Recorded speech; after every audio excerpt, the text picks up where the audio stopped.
사순절 넷째 주일을 맞아 주님께 예배드리기 위하여 이 자리에 모이신 모든 분들을 주님의 이름으로 축복하고 환영합니다. 모두 함께 묵도하심으로써 오늘 예배 시작하도록 하겠습니다.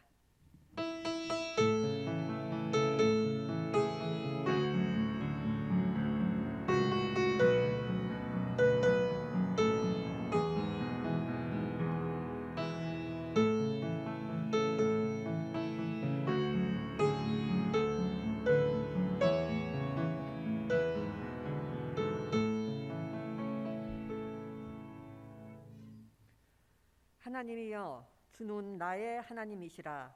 내가 간절히 주를 찾되 물이 없어 마르고 황폐한 땅에서 내 영혼이 주를 갈망하며 내 육체가 주를 앙모하나이다. 내가 주의 권능과 영광을 보기 위하여 이와 같이 성소에서 주를 바라보았나이다. 주의 인자하심이 생명보다 나음으로 내 입술이 주를 찬양할 것이라. 주는 나의 도움이 되셨음이라.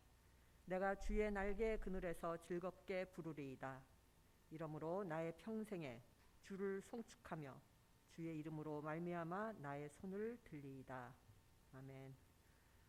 다 함께 자리에서 일어나셔서 찬송 32장 부르시겠습니다.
다 함께 사도신경으로 저희들의 신앙을 고백하시겠습니다.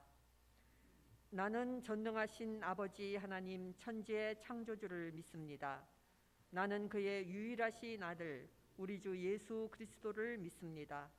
그는 성령으로 잉태되어 동정녀 마리아에게서 나시고 본디오 빌라도에게 고난을 받아 십자가에 못 박혀 죽으시고 장사된 지 사흘 만에 죽은 자 가운데서 다시 살아나셨으며 하늘에 오르시어 전능하신 아버지 하나님 우편에 앉아 계시다가 거기로부터 살아있는 자와 죽은 자를 심판하러 오십니다. 나는 성령을 믿으며 거룩한 공교회와 성도의 교제와 죄를 용서받는 것과 몸의 부활과 영생을 믿습니다. 아멘. 교독문 교독하시겠습니다. 여호와를 자기 하나님으로 삼은 나라 곧 하나님의 기업으로 선택된 백성은 복이 있도다.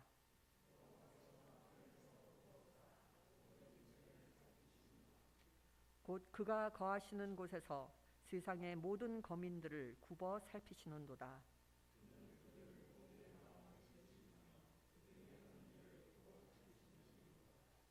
많은 군대로 구원 얻은 왕이 없으며 용사가 힘이 세어도 스스로 구원하지 못하는도다.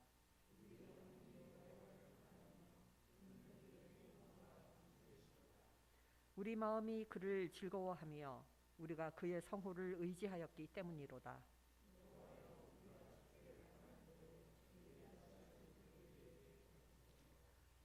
아멘. 예, 이 시간은 저희들이 하나님과 이웃을 향해 지은 저희들의 죄를 고백하며 침묵 기도를 드리겠습니다.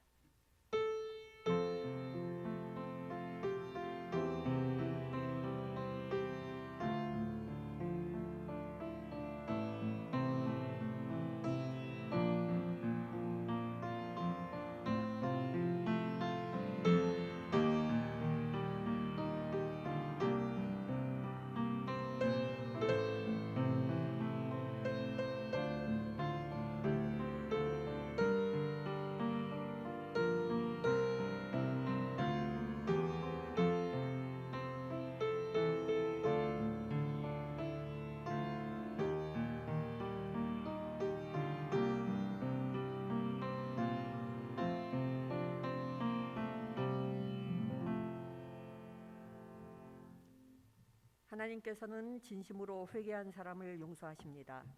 그러므로 예수 그리스도 안에 있는 사람은 정죄당하지 않습니다.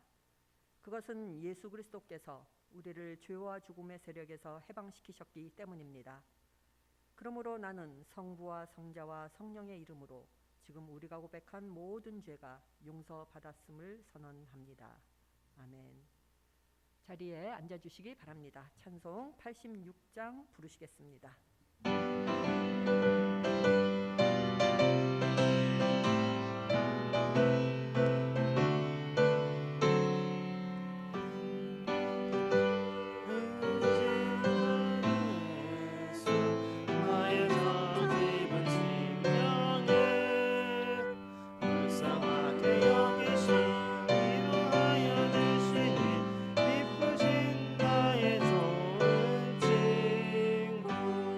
내가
기도하시겠습니다.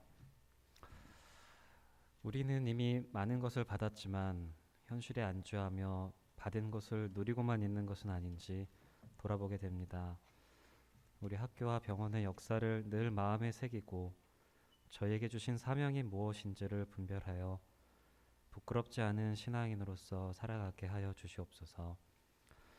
주님께서 저희를 위해 항상 중보하고 계시며 저희에게 필요한 모든 것을 공급하여 주신다고 믿습니다. 저희가 지금의 모습에 안주하지 않고 늘 새롭게 도전하고 어려움에 맞닥뜨리게 하여 주시고 그때마다 저희 힘과 능력이 아닌 모든 것을 공급하시는 주님께 의지하며 나아가게 하여 주시옵소서. 우리 모두 진정한 예배자가 되어 온전히 영과 진리로 주를 예배하게 하소서. 주께서 우리와 영원히 함께 하시고 마르지 않는 샘물로 우리를 채우시리라 믿습니다. 오늘 하루 이번 한 주 주님 뜻에 합당한 자로 살아가길 간절히 소망하며 우리의 유일한 소망이신 예수 그리스도의 이름으로 기도합니다. 아멘.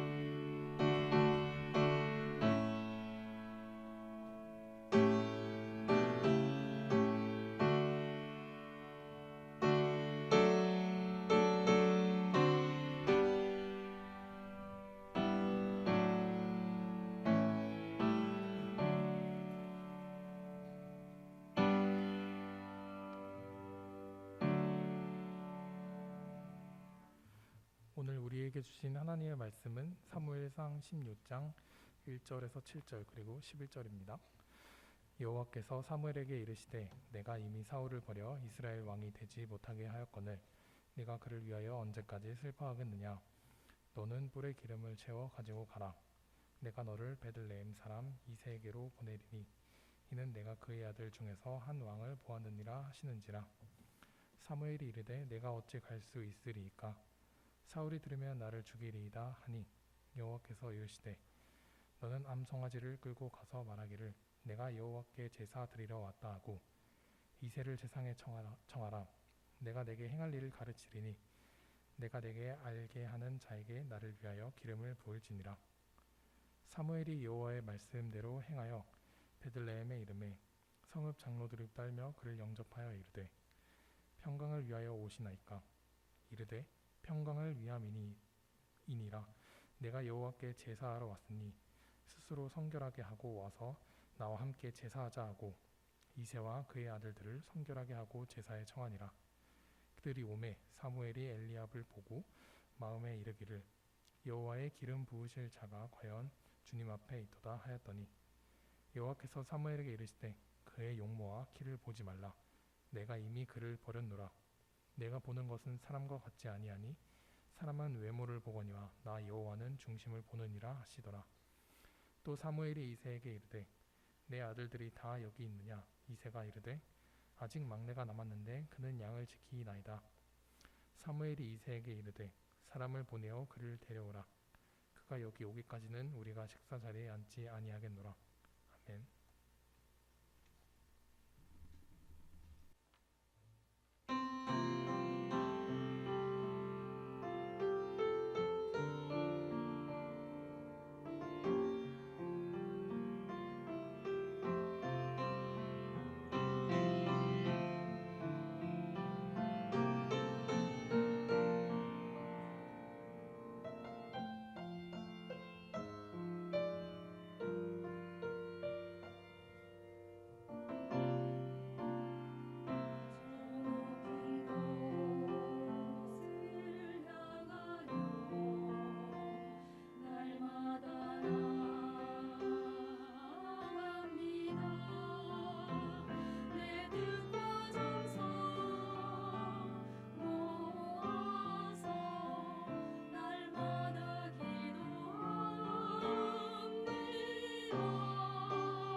기도하겠습니다.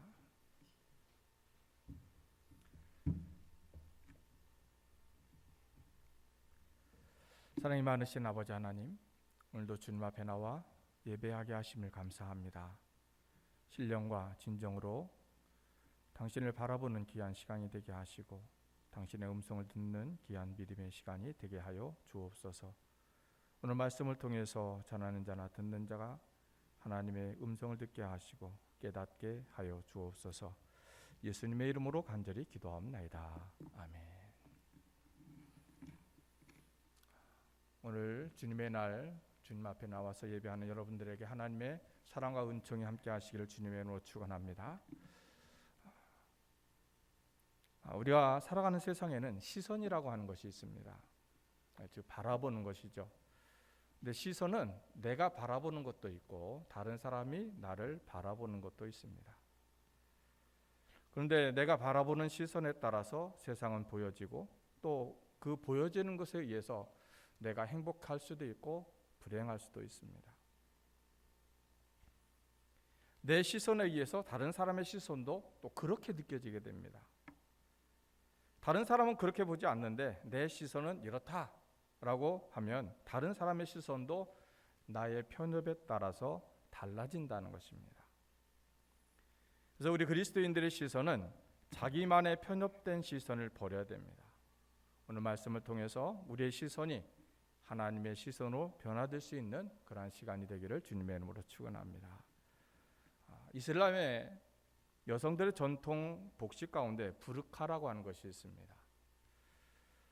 여성이 자신을 드러내는 것은 남성을 성적으로 탈선하도록 유혹하는 것이다. 그래서 외출 시에 온몸을 가리도록 하는 전통 복장입니다.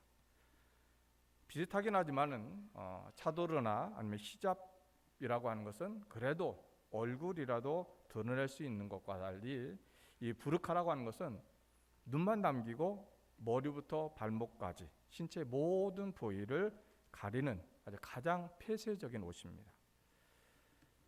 실제로 부르카에서 눈만 보이는 아주 작은 구멍은 세상과 소통할 수 있는 유일한 창문과도 같아서 부르카는 여성 억압의 상징으로 여겨지기도 하고 또 여성의 몸에 두른 작은 감옥 이렇게 표현하기도 합니다. 2010년 인터넷판 기사에 프랑스에서 공공장소에서 부르카를 쓰지 못하도록 하는 부르카 금지 법안이 시행된다라고 하는 소식과 함께 부르카를 착용한 한 여인의 사진이 실려 있었습니다. 부르카 속에 살짝 드러난 청바지는 그녀의 감추어진 갈망을 말하는 것 같습니다. 그리고 부르카 속에 감춰진 여인의 눈동자는 세상을 향해서 많은 이야기를 하는 것 같았습니다. 마치 감옥의 창살과도 같은 작은 틈새 안에서 여인은 애잔하고 쌍꺼풀진 그런 눈동자 외에 그 무엇으로도 자신의 개성을 표현해 줄 수 없었습니다. 여인은 그렇게 강요되어진 그런 이미지로 세상을 만났고 세상 또한 그 이미지 그대로 그 여인을 인식을 했습니다. 그래서 파나가 이철수 씨는 그녀를 부르카의 여인 이렇게 이야기를 했고 또 어떤 블로거들은 그녀를 부르카를 입은 여인이라고 불렀습니다. 문득 생각해 봤습니다. 그러면 우리는 무엇일까? 무엇이 다를까? 우리 역시 정해진 이미지로 세상에 비춰지고 나 또한 비춰진 모습 그대로 세상을 인식을 합니다. 그것이 그 이미지가 왜곡된 것이든 아니면 참된 것이든 우리는 피차 정상을 참작하지 않습니다. 왜 그렇게 비춰지는지를 이해하려고 하지 않는다는 것입니다. 눈은 마음의 거울이요 정신의 창문이라고 하는데 우리는 그 눈으로서 사람의 깊은 내면을 헤아리고 사물의 핵심을 꿰뚫어 보는 것에 게으른 것 같습니다. 우리는 육안보다는 마음의 눈을 떠야 되겠고 그 마음의 눈으로 사람을 볼 수 있어야 됩니다.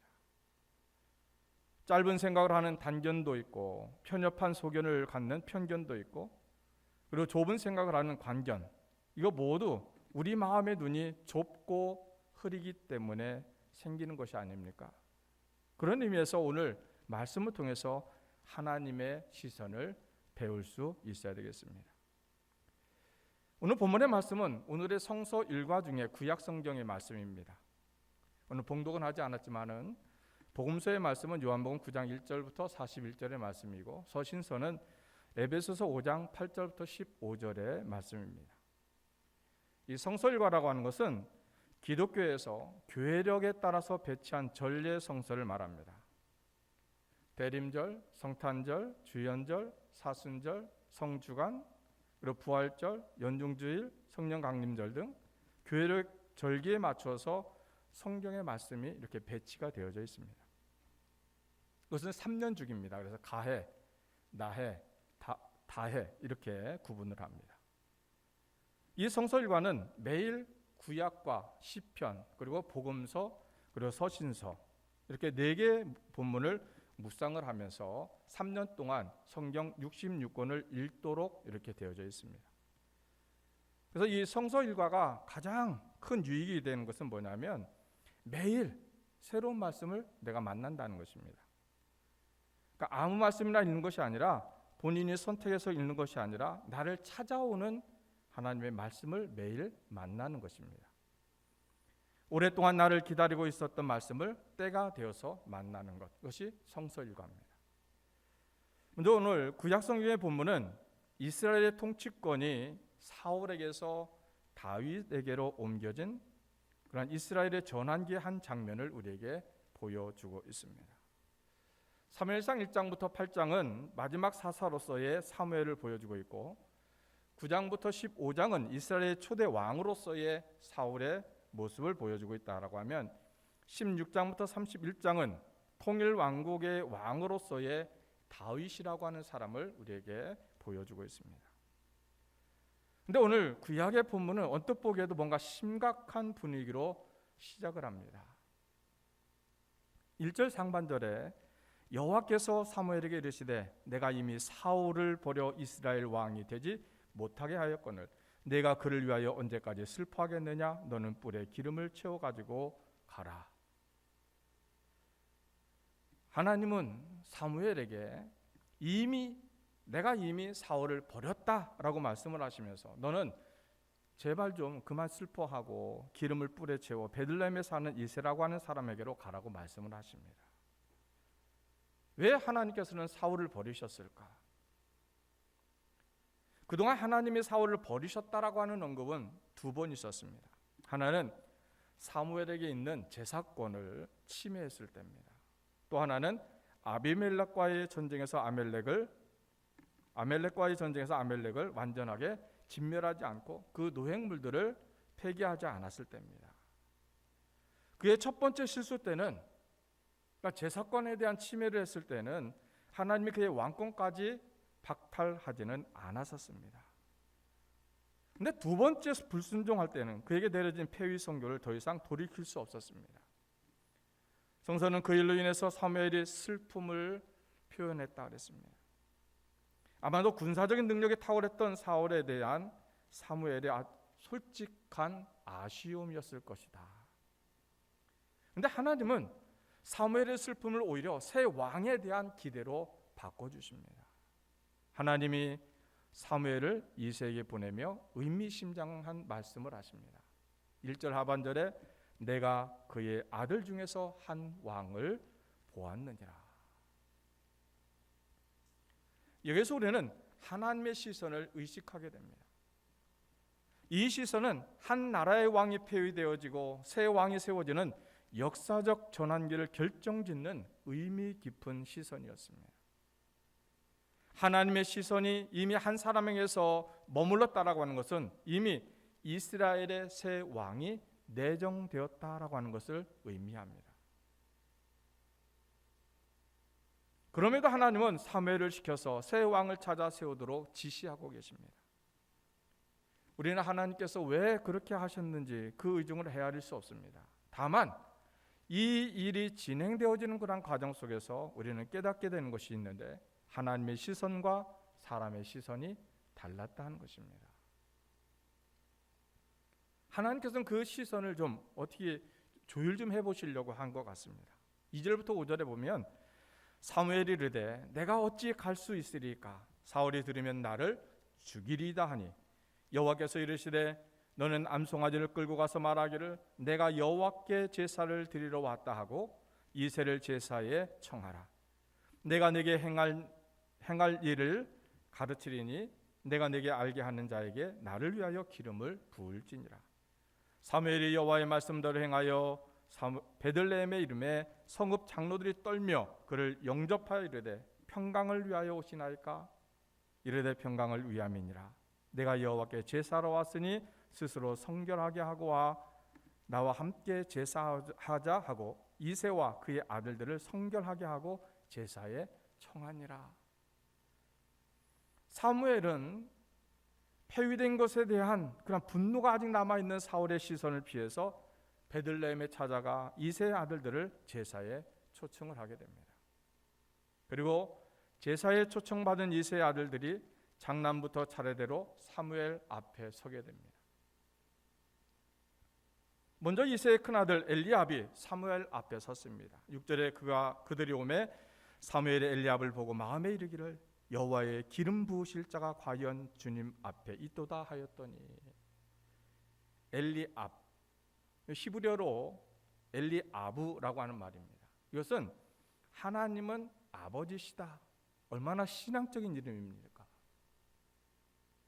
그리고 용모마도 준수해 보였습니다. 그래서 엘리압을 보는 순간 사무엘의 생각은 이랬습니다. 여호와의 기름 부으실 자가 과연 주님 앞에 있도다.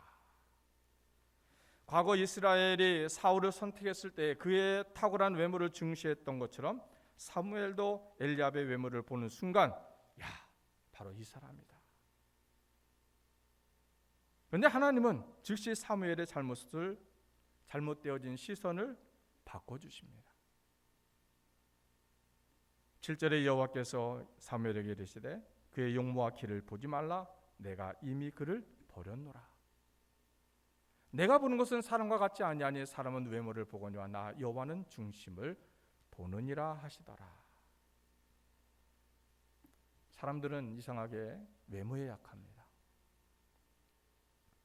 사무엘은 사울의 용모에 반해서 왕으로 세웠다가 그렇게 당하면서도 같은 잘못을 반복합니다. 결국 사람을 보는 사무엘의 시선도 짧은 시선과 편협한 시선과 좁은 시선, 즉 단견과 편견과 관견을 극복하지 못하고 있었다라고 하는 것입니다. 그러면 사람을 보시는 하나님의 시선은 어떻게 다를까요? 하나님께서 이렇게 말씀합니다. 7절 하반절에 내가 보는 것은 사람과 같지 아니하니 사람은 외모를 보거니와 나 여호와는 중심을 보느니라. 사람은 눈에 보이는 겉모습으로 판단하지만 하나님은 사람의 내면을 보신다는 것입니다. 사람은 겉으로 드러난 용모와 출신과 배경을 보지만 하나님은 그 내면에 감춰진 신앙과 진실함을 보신다는 것입니다. 우리는 이 차이를 깨달아야 되고 그 차이를 좁힐 수 있어야 됩니다. 그래서 사람을 보는 나의 시선을 바꾸고 하나님이 우리를 보시는 그 시선으로 다른 사람들을 바라볼 수 있어야 됩니다. 물론 사람의 내면을 살필 능력이 우리에게 없습니다. 우리는 그냥 일반적인 기준들로 사람을 볼 수밖에 없습니다. 그렇지만은 그 일반적인 기준이 늘 옳은 것은 아니다라고 하는 것을 오늘 본문에서 우리에게 보여주는 것입니다. 그런 면에서 우리는 우리 자신도 엄격하게 다듬을 수 있어야 됩니다. 자신에 대한 타인의 칭찬이나 평가에 속지 말고 자신의 이력과 외적인 조건에 속지 말아야 됩니다. 우리는 하나님의 시선으로 나를 봐야 됩니다.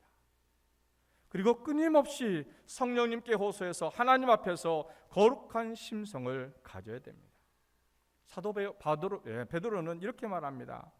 베드로전서 3장 3절 4절에 너희의 단장은 머리를 꾸미고 금을 차고 아름다운 옷을 입는 외모로 하지 말고 오직 마음에 숨은 사람을 온유하고 안정한 심령에 썩지 아니할 것으로 하라. 이는 하나님 앞에 값진 것이니라. 여기서 마음에 숨은 사람이라고 하는 것은 훨씬 심층적인 내면을 말합니다. 우리는 그것을 영성이라고 말합니다. 단지 마음이 착한 것이 아닙니다. 영적인 단정함을 갖추는 것입니다. 이런 영성은 우리가 판단할 수 없습니다. 왜냐하면 한 사람의 영성이라고 하는 것은 그 사람과 하나님과의 관계에서 발생하는 것입니다. 이새는 나머지 아들들을 모두 불러서 사무엘 앞을 통과시키게 합니다. 그런데 우리는 바로 여기서 사무엘의 변화를 감지할 수 있습니다. 8절 9절에 이새가 아미나답을 불러 사무엘 앞을 지나가게 하며 사무엘이 이르되 이도 여호와께서 택하지 아니하셨느니라 하니 이새가 산마로 지나가게 하며 사무엘이 이르되 이도 여호와께서 택하지 아니하셨느냐. 처음에 엘리압을 봤을 때에 여호와의 기름 부으실 자가 과연 주님 앞에 있도다라고 하는 성급하게 판단해 버렸던 사무엘이 나야 여호와는 중심을 보느니라 라고 하시는 하나님의 말씀을 들은 이후에 둘째 아들부터는 하나님의 시선으로 그들을 바라보고 있는 것을 우리가 볼 수가 있습니다. 결국 사무엘 앞으로 지나간 7명 모두 하나님의 기준에 들지 못했습니다. 사무엘은 모두를 본 후에 여호와께서 이들을 택하지 아니하셨다라고 말합니다. 그리고 이상하게 여긴 사무엘이 이새에게 묻습니다. 내 아들들이 다 여기에 왔느냐? 그때 이새가 말하죠.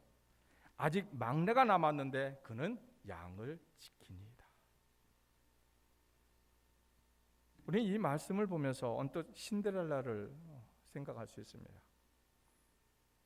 아버지와 형들이 사무엘 앞에 모여서 차기 왕권에 오를 아들을 선택하고 있을 때 혼자만 배제돼서 들판에서 양을 치고 있는 불쌍한 막내 아들 다윗. 그래서 어려서 동화책을 많이 읽어보면 성경을 읽을 때 좀 유익이 되는 것 같아요. 다윗은 8명의 아들 중에서 불쌍한 8번째 아들이었습니다. 막내는 흔히 가정에서 귀여움을 받습니다. 그런데 그만큼 중요한 일에서는 배제를 받게 되어지죠. 심지어 아버지조차 다윗이 가지고 있었던 훌륭한 영적 가치를 바르게 평가하지 못하고 있습니다. 사무엘이 이새에게 뭐라고 말합니까? 11절 하반절에 보니까 그를 데려오라. 그가 여기 오기까지는 우리가 식사 자리에 앉지 아니하겠노라. 식탁 자리에 좌석조차 마련되지 않았던 다윗이 이제는 그 식탁의 주인공으로 기다려지는 것입니다. 만약 하나님이 낮은 자를 높이고자 하신다면 누가 감히 막을 수가 있겠습니까?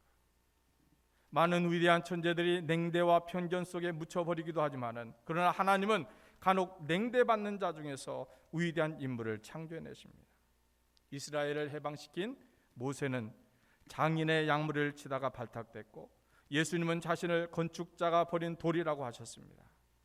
그런데 형들이 모두 사무엘 앞에 있을 때에 다윗이 혼자 양떼를 지키고 있었다라고 하는 것은 다른 한편으로 보면 그는 매우 성실한 청년이었다라고 하는 반증이기도 합니다. 사람의 중심을 보시는 하나님의 시선은 거기까지 바라보고 계셨습니다. 그리고 사무엘의 영적 통찰력과 어느덧 하나님의 시선을 헤아릴 수 있을 만큼 이렇게 가까워진 모습을 보게 됩니다. 오늘 우리에게 필요한 것이 무엇일까요? 우리의 심리나 감정의 작용을 넘어서 우리의 이성과 지성의 차원도 넘어서 그보다 훨씬 깊은 분별과 사랑으로 존재하시는 하나님의 마음을 헤아리고 순종하는 것입니다. 오늘 우리가 읽지는 않았지만은 요한복음 9장에 보면 태어나면서 또 맹인된 한 사람을 만나게 됩니다. 1절부터 2절에 보면 예수께서 길을 가실 때에 날 때부터 맹인된 사람을 보신지라 제자들이 물어 이르되 라삐여 이 사람이 맹인으로 난 것이 누구의 죄로 인함이니까 자기니까 그의 부모니까. 그 당시 유대교에서는 인간의 모든 불행의 원인을 본인 아니면 부모의 죄 때문이라 이렇게 가르쳤습니다. 그러니까 그럼 예수님의 제자들이 예수님에게 물은 것은 그와 같은 가르침에서 나온 질문입니다. 그런데 예수님의 대답은 아주 전혀 다릅니다. 뜻밖의 대답을 하십니다. 3절에 예수께서 대답하시되 이 사람이나 그 부모의 죄로 인한 것이 아니라 그에게서 하나님이 하시는 일을 나타내고자 하심이라. 야, 그렇게 생각하는 건 너희들 편견이야. 하나님은 그를 통해서 당신의 일을 나타내시려고 하시는 것이야. 그러면서 예수님은 하나님이 하시는 일이 어떤 것인지를 보여주십니다. 예수님은 그 맹인을 고쳐주셨습니다. 그것이 하나님이 하시는 일입니다. 그리고 이어서 시력이 회복된 이 사람에 대한 여러 사람들의 반응이 성서에 그려지고 있습니다. 그가 전에 거린이었던 것을 보았던 사람들은 이렇게 얘기합니다. 야, 저 사람은 앉아서 구걸하던 사람이 아니냐? 또 유대인들은 그 부모를 불러서 이렇게 말합니다. 이 사람이 나면서부터 눈이 멀었다는 너희 아들이냐? 우리는 그들의 무정함과 편견 속에서 분별과 사랑을 상실한 종교의 허구를 봅니다. 신앙의 편협함을 봅니다. 앞을 보지 못하던 사람이 앞을 보게 되었으면 함께 축하해 줘야 되는 것입니다. 그런데 이미 가슴이 메말라져 버린 종교인들은 그토록 쉬운 일조차도 못 해내고 있습니다. 자꾸만 뭐라고 말합니까? 야, 전에 구걸하던 사람 아니야? 혹 남에서부터 눈이 멀었던 사람 아니야?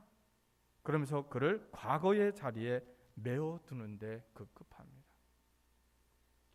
종교가, 우리가 가지고 있는 신앙이 분별을 잃고 사랑을 상실하면 이렇게 무정함과 편견의 노예가 되고 마는 것입니다. 혹시 우리는 우리의 이웃인 노숙자들, 그리고 우리나라를 찾아온 외국인 노동자들을 그렇게 싸늘하고 그리고 매정한 시선으로 보고 있지 않은지 모르겠습니다. 두 눈이 멀쩡한 사람들이 이렇게 편견의 눈이 가려져 있을 때에 정작 날 때부터 맹인이었던 그 사람은 점점 더 빛을 찾아가는 모습을 보여주고 있습니다.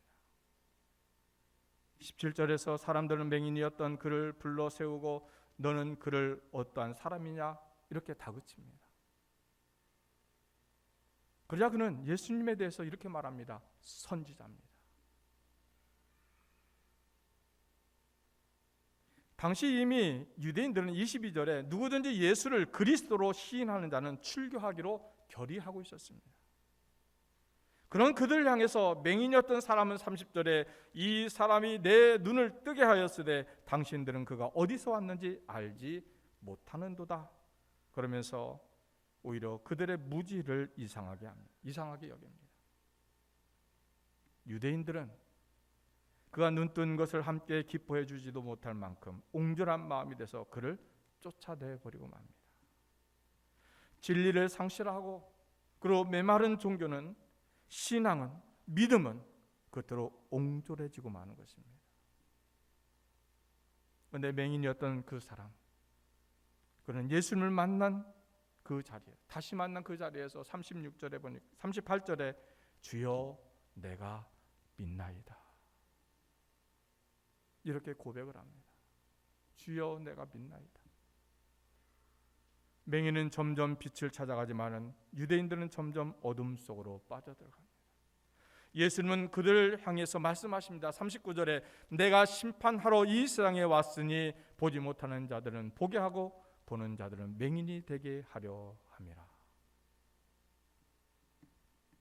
블랙이라고 하는 영화가 있습니다. 헬렌 켈러의 생애를 각색한 영화인데 이 영화에는 아름다운 그런 대화들이 참 많이 있습니다. 그 가운데 빛이 없는 곳에서는 성한 눈도 아무 소용이 없다라고 하는 그 한마디가 오래오래 가슴에 맴돕니다. 빛이 없는 곳에는 성한 눈도 소용이 없다. 우리 모두가 성한 눈을 가지고 있다 해도 만일 우리가 하나님의 시선을 담지 못한다라고 하면, 만일 우리가 빛이신 예수님을 보지 못한다라고 하면 우리의 멀쩡한 두 눈은 얼마나 슬프고 어두운 것일까. 서신서의 본문에서 사도 바울은 이렇게 말씀합니다. 에베소서 5장 8절 9절에 너희가 전에는 어둠이더니 이제는 주 안에서 빛이라 빛의 자녀들처럼 행하라. 빛의 열매는 모든 착함과 의로움과 진실함에 있느니라. 여러분은 빛이신 예수님을 보셨습니까? 그러면 빛의 자녀들처럼 살아가시길 바랍니다. 그것은 무슨 인위적인 것이 아닙니다. 진정으로 그리스도의 빛 안에 있는 성도는 모든 착함과 의로움과 진실함으로 살게 되어져 있습니다. 그것은 주님의 시선으로 사람을 보는 것이고 주님의 가슴으로 사람을 만나는 것입니다.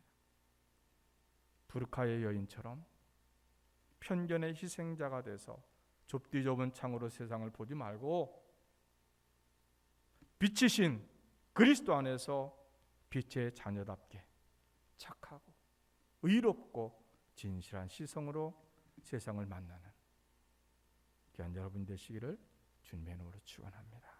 기도하겠습니다.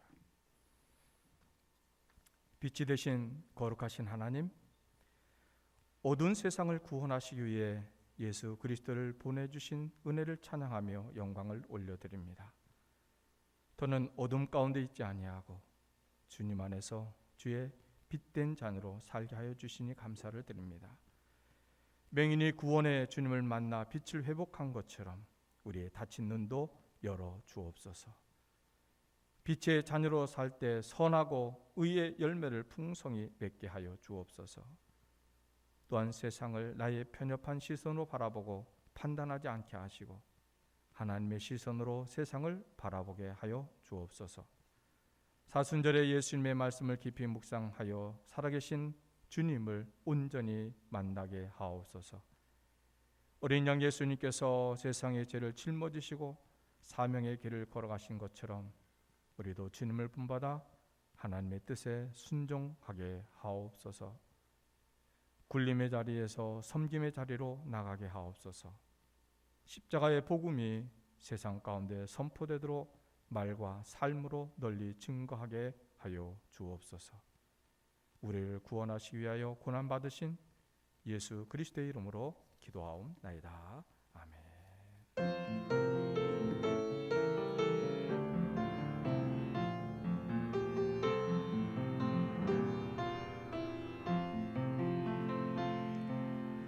이 말씀 따라 사는 동안 지치지 않게 하시고 이 말씀 따라 사는 동안 주님 나라 이루소서. 봉헌 및 찬송하시겠습니다.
사랑과 은혜가 풍성하신 주님, 저희들의 필요를 채워주시고 저희들에게 많은 은혜를 베풀어 주신 주님께 감사드립니다. 간절히 바라옵기는 저희들도 주님처럼 외모가 아닌 내면과 마음과 중심을 보게 하여 주시옵시고 주님을 본받아 베풀고 나누는 삶을 살게 하여 주시고 주님의 마음이 되어 이웃의 필요를 채워주고 사랑을 실천하는 그러한 삶을 살 수 있도록 주님 도와주시옵소서. 주님의 은혜와 사랑에 감사드리며 이 시간 저희들 마음과 정성을 모두어 주님께 예물을 바칩니다. 이 예물을 주님께서 기쁘게 받아주시옵소서. 이 예물이 쓰여질 때 주님께서 원하는 곳, 도움이 필요한 곳에 쓰여지게 하시고 그 가운데 주님의 은혜와 사랑의 빛이 비추게 하여 주시옵소서. 이 모든 말씀 예수님 이름으로 기도드립니다. 아멘. 네, 성도의 교제 시간입니다. 주위에 계신 분들과 인사 나누어 주시기 바랍니다.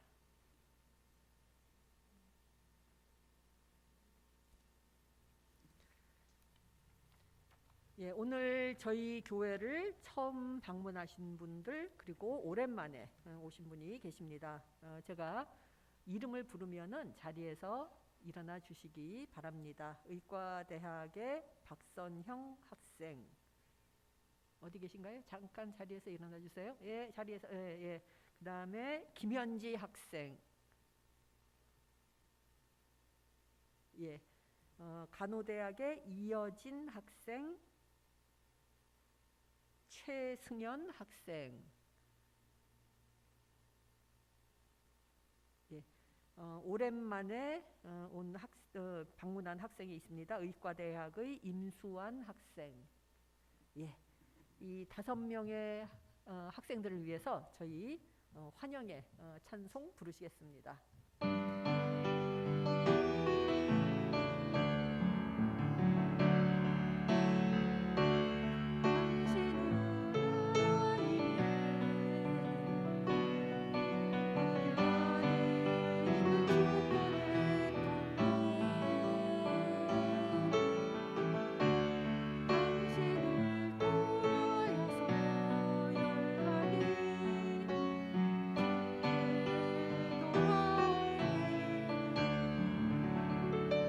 환영합니다. 예, 자리에 앉아주시기 바랍니다. 예, 오늘 귀한 말씀과 또 은혜를 나눠주신 김미철 목사님께 감사드립니다. 주보에 기도 제목이 나와 있습니다. 선교지와 교회와 교우분들과 대학과 의료원을 위한 기도 제목들이 나와 있으니 함께 기도해 주시면 감사하겠습니다. 네, 모두 자리에서 일어나 주시기 바랍니다.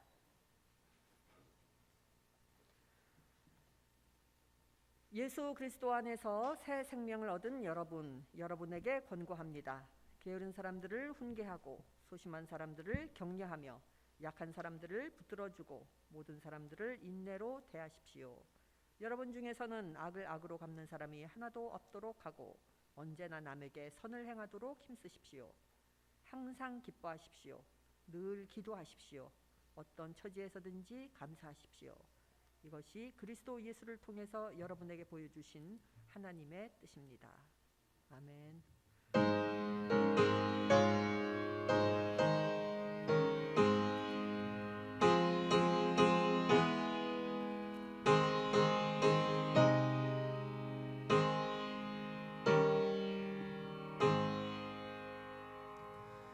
예수는 나의 힘이요 내 생명 되시니 그 주 예수 떠나 살면 죄 중에 빠지니 눈물이 앞을 가리고 내 맘에 계신 사랑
이제는 빛 대신 예수 그리스도의 은혜와 그의 인간의 몸으로 이 땅에 보내주신 하나님의 사랑하심과 성령님의 인도하심이 세상의 빛된 자녀로 살기로 굳게 다짐하고 교회를 떠나는 모든 사랑하는 성도들과 그 가정과 그 하는 모든 일들 위에 지금부터 영원히 함께하여 주시기를 간절히 축원하옵나이다. 아멘.